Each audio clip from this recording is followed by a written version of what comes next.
my spouse who does not like talking about emotions. So it's very frustrating, but I think it's very important.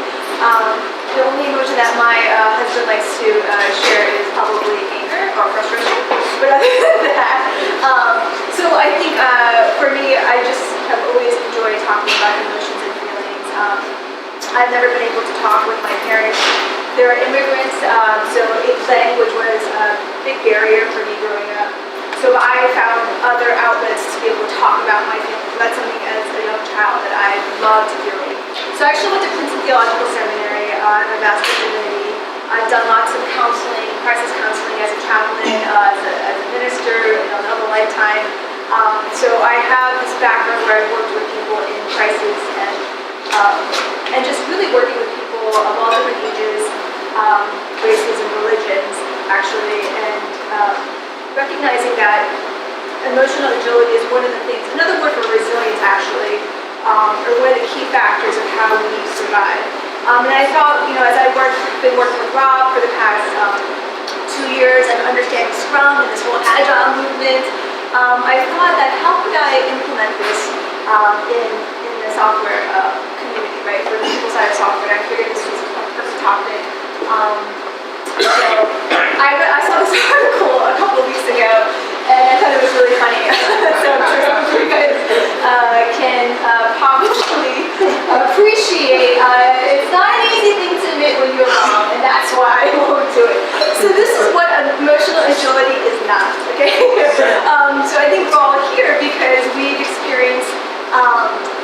We all recognize that it's important to have it because working with wild lambs down here is just driving us nuts and causing us to drink extra bottles of wine when we get home, right?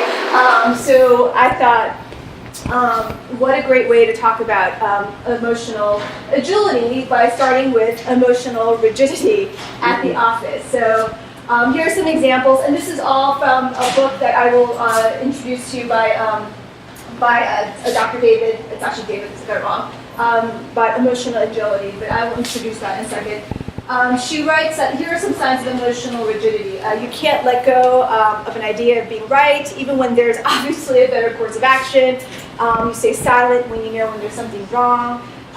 You busy yourself with small tasks without considering the bigger picture. Apathy, volunteering for the least difficult assignments or tasks, making backhanded comments. You rely on assumptions or stereotypes about your colleagues, and you're not taking agency over your own career development. And obviously there's more, but these are just a couple of really good ones. Anything that surprises anybody that's on this list? Yes? Yeah, so I'm just thinking, I'm wondering if those are symptoms of a single problem or possibly symptoms of multiple problems. Like, it's not clear. It's probably an iceberg, and we'll talk about that in a second. So there's it's a tip of the iceberg, and there's probably lots of other stuff going on. But these are some signs that if you have ever experienced something like this, you know that there's probably emotional rigidity. So this is going to be applicable at work or at home. Really, just this feeling where you're just stuck, and it's just, you start taking agency over, taking responsibility of your situation. So emotional. So I don't know if any of you watch Inside Out. It's one of my favorite movies. But when we think about the term, I don't know if anyone's ever said to you, "Gosh, you're being so emotional." I'm told that often, and it's usually not in a positive light. And I think that is wrong because our emotions are part of who we are, and yet we have this tendency to tell people to contain our emotions at a very early age. If you see a child cry, the first thing that we tell them is to, stop crying, right? Or when we're in a class, and I think even as a friend, our inclination is to comfort our friend to make him or her stop crying, right? Because we think that's the right thing to do because we want to make them happier. And if you've watched the movie, that's sort of what Joy, who is here at the center, realizes that we can't always be happy, but that it's part of who we are. So I like 70s. Emotions are really, even though it's a bad rap, it actually helps to keep us alive. Evolutionary psychology teaches us that emotions are actually hardwired to help keep us alive. If we didn't have emotions like fear or the signs of like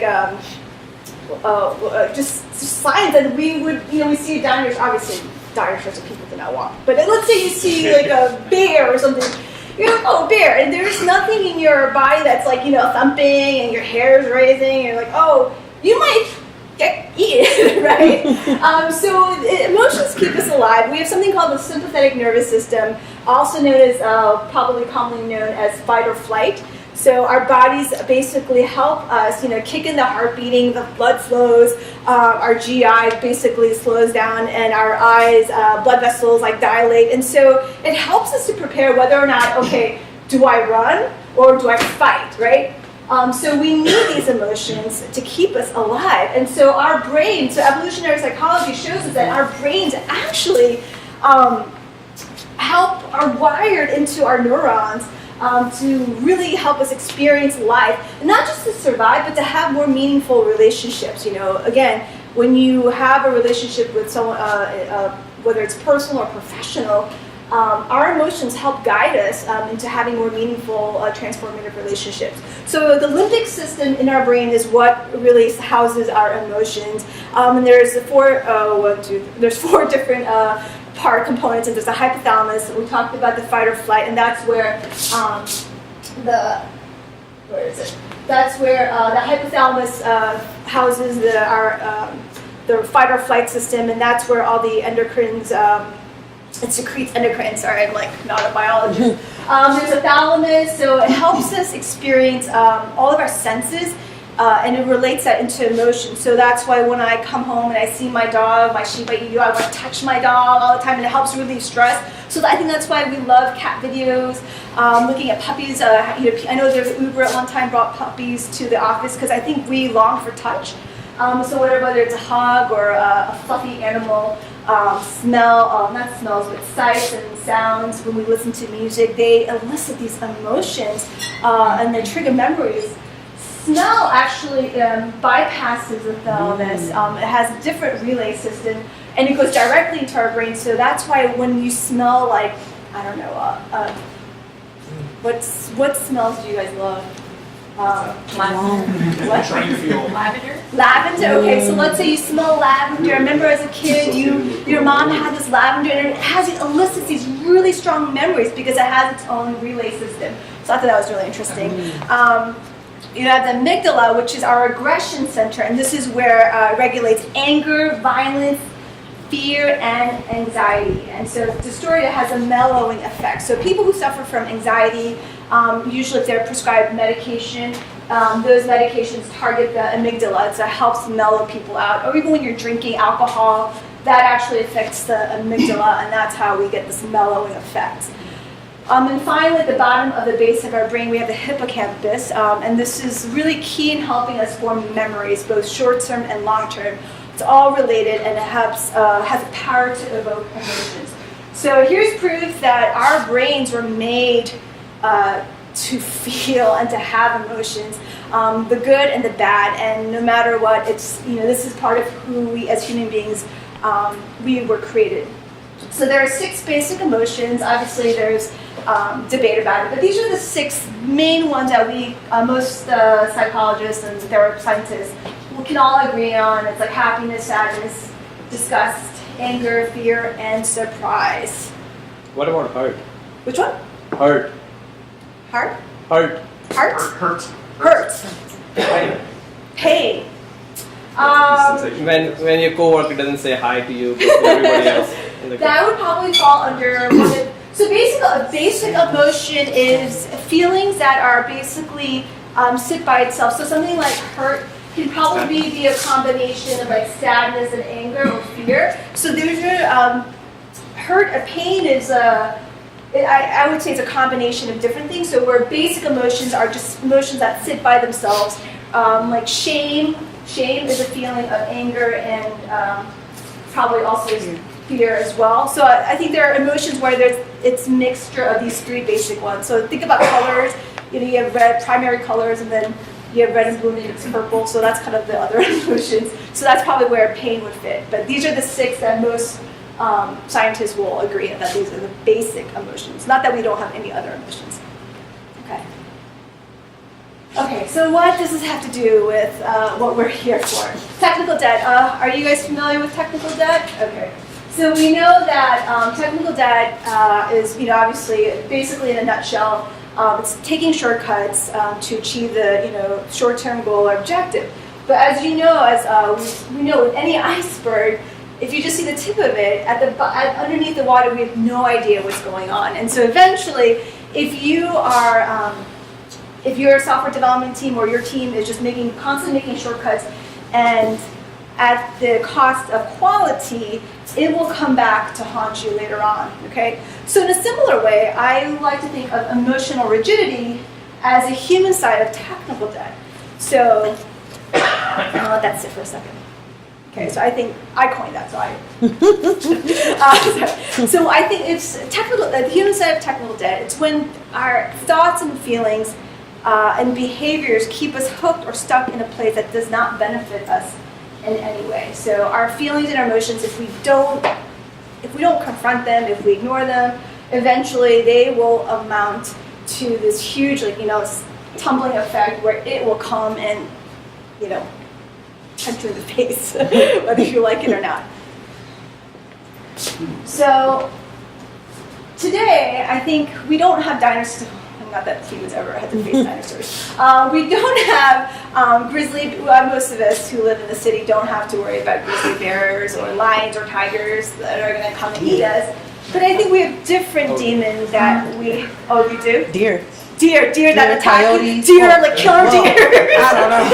They end up on the windshield. Okay, maybe if you were driving and a deer pops up, yes, I would be scared. But just for our sake, in the modern world, I think our monsters come in the different forms where we have this sense of dread where we have to find the perfect job. If you're in a relationship, you're fighting with your partner, or maybe you're single and just getting Match.com, or it's just too much, right? Raising children, starting a business, traveling in sports, paying bills. So all these things are just amounting on top of people today in the modern world. And so what I think today is that all of these basically exhibit anxiety. I think the anxiety is our new form, this new kind of this monster that we all have to deal with today in the modern life. And there's actually studies done that shows the link between anger and anxiety. Remember in the limbic system, the amygdala, where it houses anger, fear, anxiety? This was fascinating to me because I never even connected anger and anxiety. But a study conducted by Sonia De Sanchez from Concordia University, actually she was studying general anxiety disorders and realized that there was this correlation that people who had really strong, who scored very high in the DSM-5, the Diagnostic Statistics Manual, that there was anger, that there was a really strong correlation, and that anger is more than just an emotion, but she said that it's a conduit that intensifies anxiety. So I thought this was fascinating because that makes sense, because in my with this weight of anxiety that we are all having to deal with, this is connected to anger, one of the basic emotions. So I thought that was really fascinating, and so there's still research that's being done to understand really how they're connected. They don't understand that completely, but they know that it is somehow. Some more research has to be done. So this study was whether they were expressing anger or not expressing it? They were expressing anger. So people who were so she studied about her initial study was with 400 patients, but they expanded that to I don't know the exact number, but they expanded that study, and they just saw that anger became more prevalent. It's in a specific type of anger. So I think I will talk about that. So here we go. So researchers discovered that hostility and internalized anger contributed to the severity of their general anxiety symptoms. So what does that mean? People who were angry but didn't express it because we were taught we have to be, just smile, and be polite. Remember in the movie Inside Out, Riley was told by her mother, put on that smile for your father because I know you can do it. Are you guys familiar with Inside Out? Yes. That we're taught, whether you watch the movie or not, we were told at a very young age, just put on your happy face. When you go to work, you don't want to come in all. I know I said don't be emotional is good, but there are times when obviously we have to be professional, and we can't come in with all of our emotional baggage, right? But the problem is if we're not addressing this anger, it will eventually manifest itself as anxiety. And so I love this anger iceberg over here, where at the tip of the iceberg, anger is sort of our go-to defense mechanism because it's that fight or flight, trigger. But underneath it, what's causing that is like you're embarrassed or you're overwhelmed or one of your colleagues totally threw you under the bus, and so. You're just like, or your boss, your manager, gives you another project on Friday afternoon, and you're like, what? I'm going to go on vacation. Like, I want this done by 5, And so we get so angry, and that anger can also be translated into irritability, just frustration. So there is this, this connection between anxiety and anger, and so I just thought that was really fascinating. So here's Susan David. So she published this book in 2016, and this is a book where I really got this idea. And I used some of her ideas, mixed it with some other stuff. But she talks, and this is great, she does lots of articles for Harvard Business Review as well. But she talks about this idea of getting hooked, right? Which I call emotional rigidity, but her term is hooked. And she says that when we become paralyzed by anxiety that's grown out of proportion to the actual situation, which we basically said if we're not addressing our emotions, it will eventually come back as technical debt, the human side of technical debt. And she says specifically that this happens in 2 ways. The first one is we buy into our internal thoughts and start treating them like facts. And we avoid situations that evoke those feelings. Does that make sense? Mm-hmm. So, at a young age, for example, an example of this is let's say you're,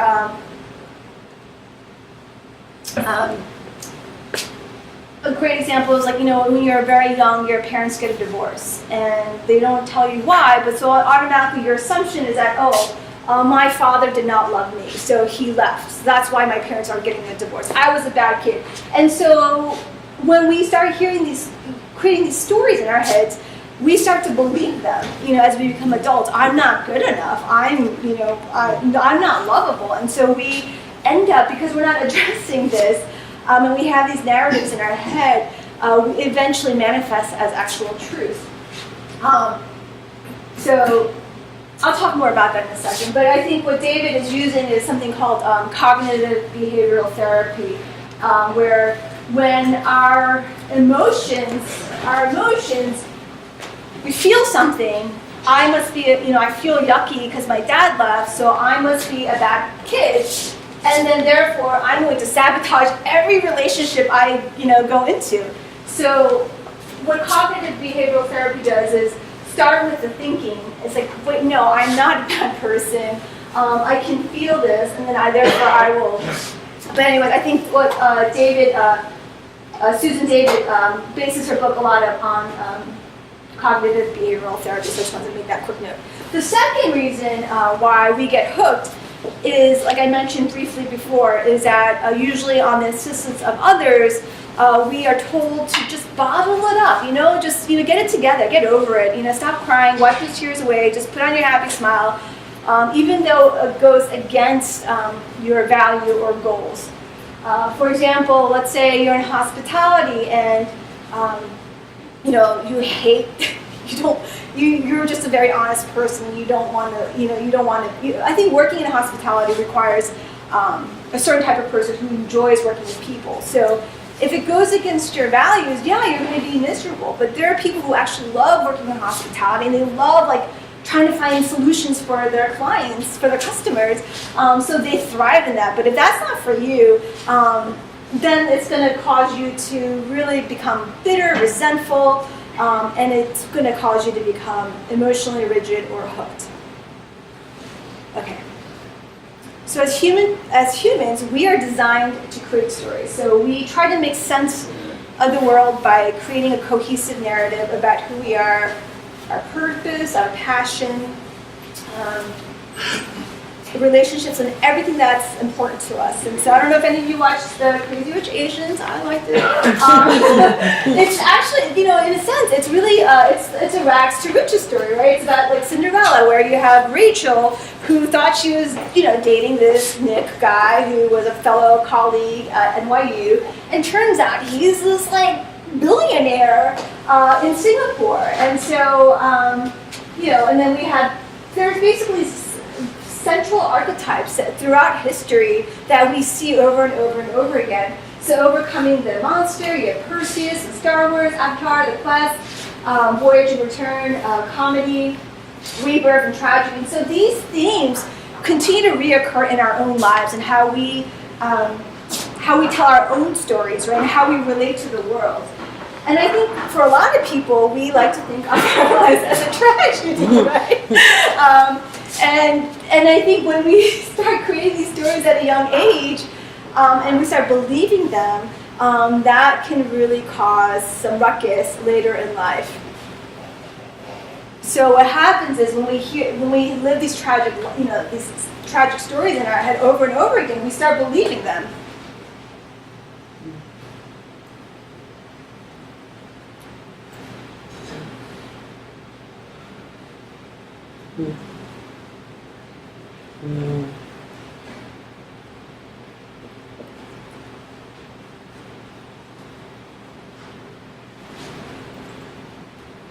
Any of these resonate? Okay. Yeah. So a lot of us have, whether it's these exact narratives or not, I think at some point or another we create these stories that are not always necessarily true, but they feel real, right?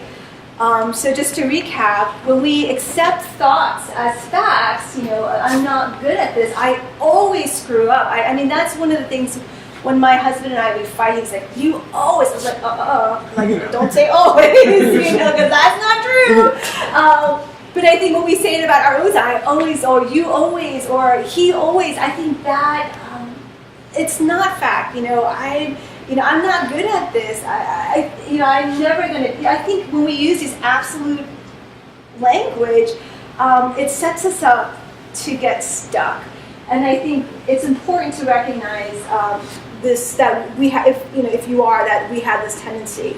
The second, again, is if we're avoiding our situations because we don't like that icky feeling. So you're in that relationship and things feel so good, you're like, uh-oh, he's gonna dump me, right? So I should break up with this guy or this woman because I know that my dad, this is not conscious, it's all subconscious. Your subconscious is saying, you're not good enough, your father left you when you were young, so he's gonna probably leave you, so you should just break up with him.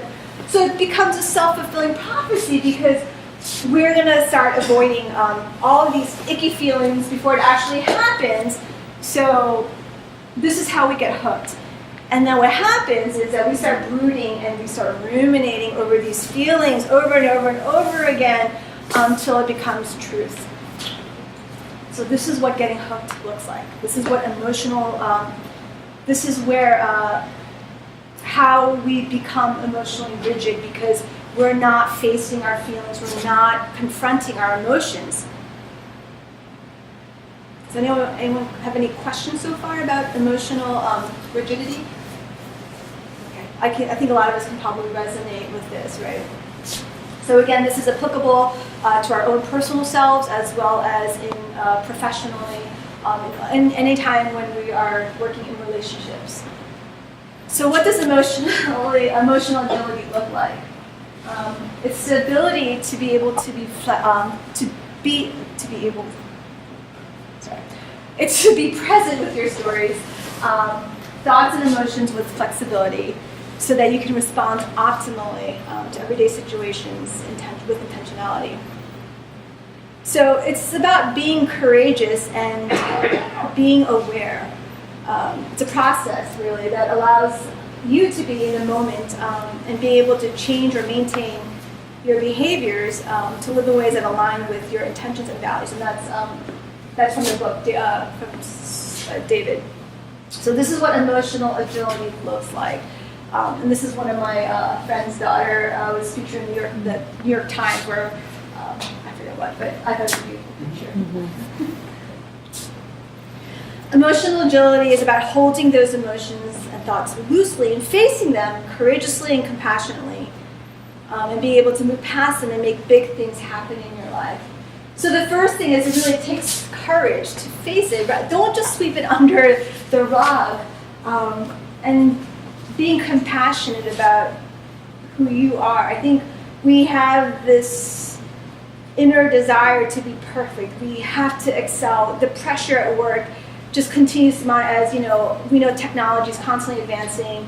And so we have this constant pressure from our managers, from the organization, from the top up, to meet numbers, to meet your goals, and sometimes we don't have room to fail.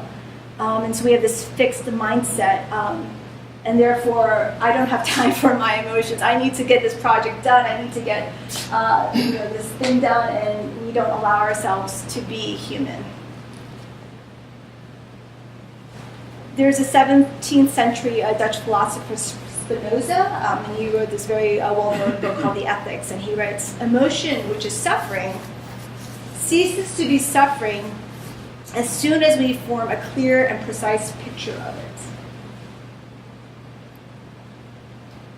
So all those negative feelings, remember the 6 basic emotions? I don't know if you remember, but there's happiness, but all the others, maybe with the exception of surprise, like there are good surprises, but most surprises we don't like, right? So like anger, disgust, right?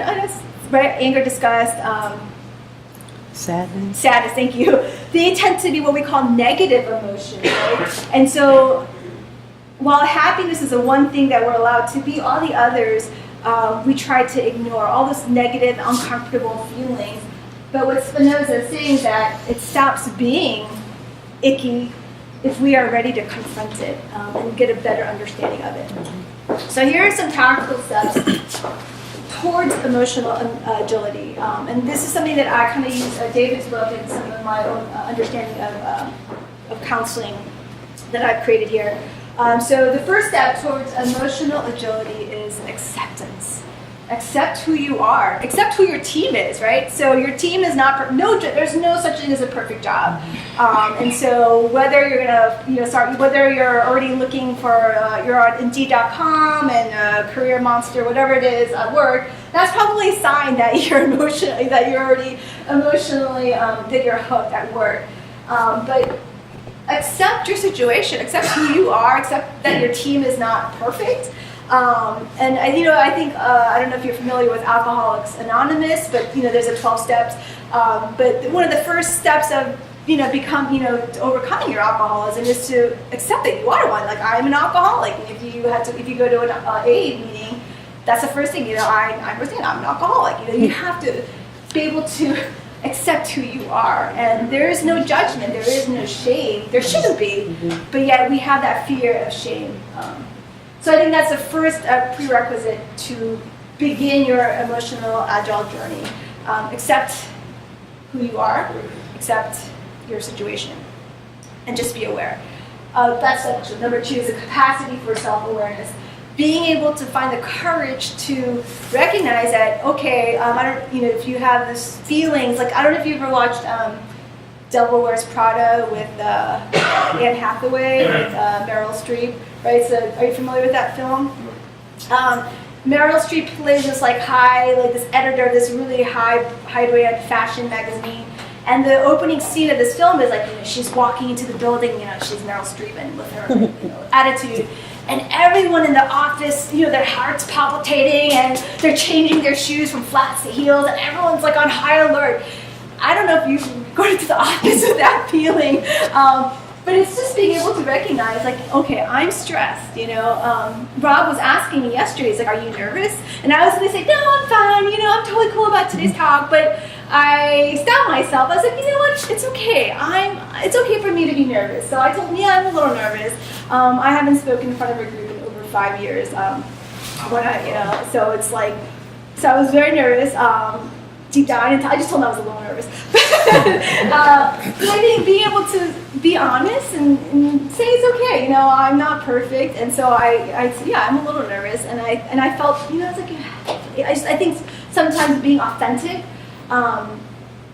it really is, I think, the better way. Does it feel like an interview, sort of? What's that? Yeah, it's like kind of like an interview. Inside joke, sorry. So again, being able to identify and just recognizing, oh man, I am like getting hot here, or just by feeling, just understanding, like if your heart is palpitating or something is like you're just getting that tense, like first of all recognizing that you are getting tense. Someone, your colleague is getting on your nerves, and the moment you hear that person's voice, you're like, oh, right? So I think just being cognizant of that is the second step. Just being aware, like, oh, I'm getting really tense, and you have to ask yourself, why am I getting tense?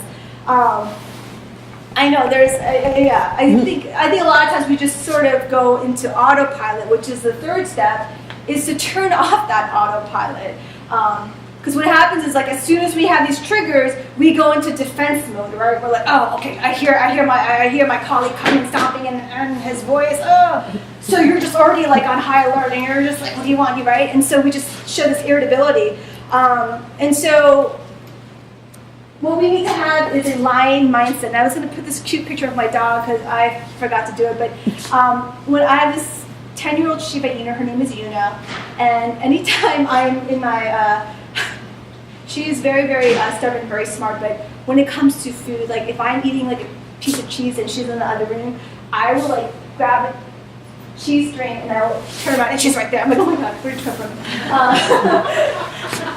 But usually, with the dog mindset is that the saying is that if you have a bone and you wave it in front of a dog, the dog will look at who? The bone, right? The dogs will look at the bone. It's like, I want that bone, like with his tongue hanging out. But if you wave a bone in front of a lion, the lion ain't looking at that bone. The lion sees a bigger picture. He's like, I see a bigger tree, and will most likely go after the person holding the bone. So having a lion mindset is really about. Oh, here we go. It's about being able to see the bigger picture. Don't get, again, turning off that autopilot and don't let distractions pass. You get to choose what deserves your attention.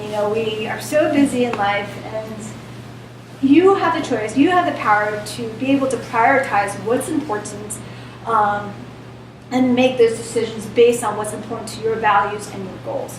So the power is in your hands, right? But I think so many times we don't think that we have that agency, that it's beyond our control, but the thing is, it is. You do have the power. You just have to shift your perspective. Number 3, have a plan. Okay, so yes, I'm going to have a line mind, and if you have all these goals, but you don't actually have a set plan every day, then, it's just, okay, so I want to lose 20 pounds, right? Well, if you don't have a plan, then, that's why New Year's resolutions often fail, because we don't have a plan. We have these lofty goals, but we don't actually set out and execute the plan that is achievable. I think we know in the Agile world, it's all about smaller increments and being able to pivot quicker and faster. So it's important for us to have a plan. And reset after you get distracted. We're all human. We're going to make mistakes. And if you do fall off, if you do make a mistake, and you did get distracted, you did, react to something that you're kind of embarrassed about, it's okay. I think it's important to give ourselves permission to not be perfect. So it's about building resiliency, building your grit, and really toughening up your skin. And so to say that it's okay, it's not the end of the world. I'll just get back on it and fix and get back to it. And then take a break when you need it. So these are some ways, again, how we can develop this lion mindset. So don't be the dog, be the lion. Don't go for the bone, go for the bigger picture. And David talks about showing up. I love this quote. Make room and label your thoughts and emotions and see them for what they are. They are information. They're not facts and they're not directives. They're just simply, it's information. And it doesn't mean that it is truth. So I think it's important to recognize that distinction. So she says, show up, If your team, your team is having this really frustrating, moment, just, it's okay. Doesn't mean that everyone's bad, teammates. It's just that you're going through this. It's just gotta show up, So being emotionally rigid at the office. Probably too. So I'd shown this slide deck a little before. It's again, and I just want to revisit it again. So I don't know. Have any of you guys have experienced this, or whether yourself or maybe a colleague or teammate? Never.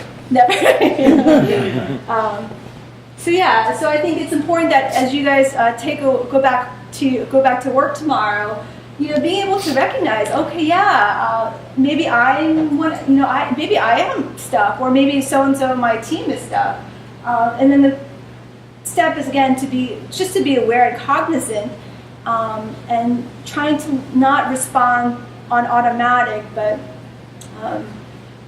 basically try to be more mindful and think about having a better approach at handling some of these difficult situations. And we know, as Danny had mentioned before, that not all conflict is bad. And we know in Tuckman's stage of group development, which most of you are probably familiar with, that storming is the second stage, right? So guess what it says? Members start to communicate their feelings, right? And if this storming, if this conflict is not occurring, because what happens is, if you don't care, if you've already checked out, you are not going to speak up. You are like, it's fine. I don't care. I'm not going to be here in 6 months. So I don't care if this project tanks. It's not my problem, right? That's a sign that you are hooked, that you're emotionally rigid, and that you are actually, or your team member, whoever it is contributing to the problem. So I think it's important to recognize that not all conflict is bad. That it is healthy, obviously, to some degree, to start developing really amazing teams. There we go. For those of you who are using Scrum on your teams, there's something called the Retrospective. I think this is one of the most important things, but I know as people run out of time, it's like the first thing that gets checked off. Like we don't have time for this. But I think it's important for us to use a retrospective to practice emotional agility as a team. So these are some things that you can do together in your retrospective. Investigate together, address the situation. If there's like a team member that's constantly causing everybody headaches, address it in a way that's non-judgmental. Just basically accept that there's a problem. There's no, avoiding it is not going to solve anything. It's just going to make the entire team miserable. But in a very calm way, address that there is a problem. Together, discover, gain awareness together of the situation. And again, as we mentioned earlier, accept them as information and not as facts. It's just information. And that's when the shift perspectives, that's when you start shifting perspectives, start making these small incremental changes of how can we get better? What can we do that's going to be realistic, so that we're not all frustrated again at the next sprint. It's just starting with smaller tweaks as a group, and even in your homes, whether it's with your spouse, partner, your children, just making small incremental changes, right? And then helping everyone so you're not reacting. You tell your partner, bring home the milk, and he doesn't bring the milk. You're like, why did you bring the milk, right? You get in it's like this proxy for something else. But being able to stop and say, okay, turn off the autopilot and say, I'm sorry, I just got really angry. And then thinking about why are you really angry? Was it about the fact that your partner didn't bring home the milk, or was it that you're just really tired and you had but again, you get the picture, right? There's all these other things that's happening that's under that tip of the iceberg and just being able to be cognizant and just being aware of where your anger is coming from. And so finally together as a team, you evolve together, find better ways that you all can basically find your passion, be able to live out your values and in a way that preserves the integrity of who you are. So find ways to make it more engaging and that people are excited about. My husband was talking about starting this new project with his team, and he said that people were excited, they were passionate. He's like, I haven't seen that in like ever. And that was really exciting to hear. How often can we say that when like you see your colleagues passionate about something, right? And that's the goal. And the question is how, to honestly look at how you and your colleagues, your teammates can find that passion again. Viktor Frankl is a Holocaust survivor. He lost a lot of his wife and his parents in Auschwitz. But he is an existential theorist, and he's written this lovely book called A Man's Search for Meaning, and he writes, between stimulus and response, there is a space. In that space is our power to choose our response. In our response lies our growth and freedom. So the power is in your hands. You have the choice to make a difference, and you have agency in your own life. So if you're unhappy, if you're miserable, look inside you. It's time for some inner deep looking and figuring out what can you do that you do have the power. So it's a short read, but it's super good. I recommend reading it. So thank you so much. Are there any questions or?